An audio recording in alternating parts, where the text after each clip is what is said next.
সময়টা হচ্ছে 2017। তো আমি ভাবতাম কি আজকে কম্পিউটার শিখবো, কালকে কম্পিউটার শিখবো, তারপরে আমি ভাবতে থাকতাম যে পরের দিন করব। আর আমরা ভাবতে থাকি যে আজকে এই কাজটা করবো না, কালকে এই কাজটা করবো না।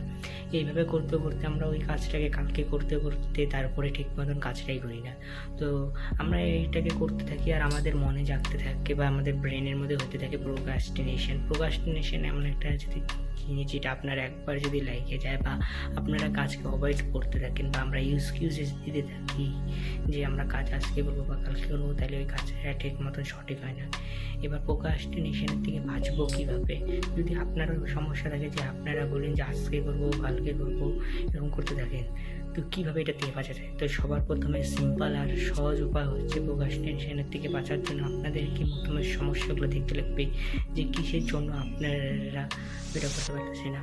আপনাদের পরীক্ষা আসতেছে সামনে বা যে কোনো জিনিস আসতেছে, আপনার পড়াতে মন বসে না, কেন কি আমাদের পড়াতে এগুলো জিনিসে ডোপামিন রিলিজ হয় না, বা ডোপামিন রিলিজ হয় আমাদের ফালতু জিনিসে, যেরকম মোবাইল চালানোতে, গেম খেলতে বা কিছু জিনিস এক্সাইটিং লাগে এগুলাতে, কিন্তু পড়াশোনা বা যেগুলো আমাদের কাজের উপকারী জিনিসের জন্য সেগুলো করতে পারি না।